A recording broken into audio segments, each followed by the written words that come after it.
السلام علیکم ورحمۃ اللہ۔ میرے دوست، بڑی افسوس کی بات ہے کہ اس مہنگائی کے زمانے میں تین چیزیں ایسی ہیں جن کی قیمت اب تک وہیں پر اٹکی پڑی ہے۔ وہ تین چیزیں کیا ہے؟ نمبر ایک پاتا ہے دینی تعلیم، آپ دیکھ لو ان کی قیمت اب تک وہیں پر ہے۔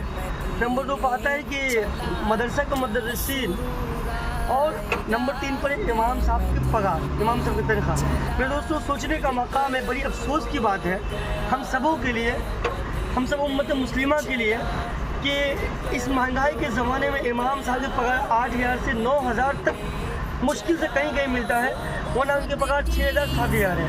اب بتاؤ میرے بھائیو، 6,000 7,000 انسان آج کے زمانے میں گھٹکا کھا کے پھینک دیتا، تھوک دیتا اس کو۔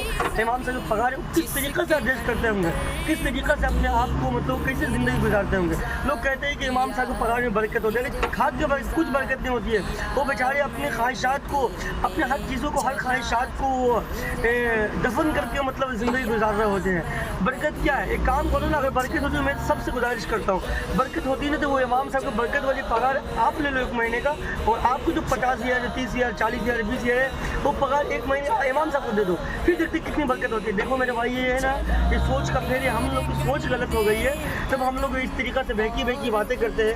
دیکھو میرے بھائیو، ہم سب کو سوچنا پڑے گا، ضروری نہیں کہ جو مسجد کے متولی ہیں انہی کی ذمہ داری، میرے بھائیو سب کی ذمہ داری ہے، ہم سب لوگوں کی ذمہ داری ہے کہ اس بات کو آواز اٹھاوے کہ بھائی امام صاحب کی پگار بننی چاہیے۔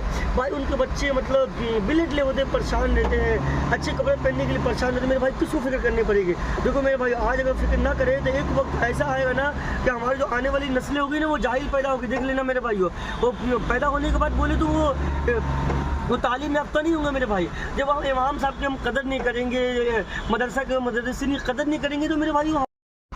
السلام علیکم ورحمۃ اللہ۔ میرے دوست، بڑی افسوس کی بات ہے کہ اس مہنگائی کے زمانے میں تین چیزیں ایسی ہیں جن کی قیمت اب تک وہیں پر اٹکی پڑی ہے۔ وہ تین چیزیں کیا ہے؟ نمبر ایک پاتا ہے دینی تعلیم، آپ دیکھ لو ان کی قیمت اب تک وہیں پر ہے۔ نمبر دو پاتا ہے کہ مدرسہ کے مدرسین، اور نمبر تین پر ہے امام صاحب کی پگار، امام صاحب کی تنخواہ۔ میرے دوستوں، سوچنے کا مقام ہے، بڑی افسوس کی بات ہے ہم سبوں کے لیے، ہم سب امت مسلمہ کے لیے، کہ اس مہنگائی کے زمانے میں امام صاحب کی پگار 8,000 سے 9,000 تک مشکل سے کہیں کہیں ملتا ہے، ورنہ ان کی پگار 6,000 7,000 ہے۔ اب بتاؤ میرے بھائیو، 6,000 7,000 انسان آج کے زمانے میں گھٹکا کھا کے پھینک دیتا، تھوک دیتا اس کو۔ امام صاحب کی پگار کس طریقے سے ایڈجسٹ کرتے ہوں گے، کس طریقے سے اپنے آپ کو کیسے زندگی گزارتے ہوں گے۔ لوگ کہتے ہیں کہ امام صاحب کی پگار میں برکت ہوتی ہے، لیکن کھاد کے برکت کچھ برکت نہیں ہوتی ہے۔ وہ بیچارے اپنی خواہشات کو، اپنے ہر چیزوں کو، ہر خواہشات کو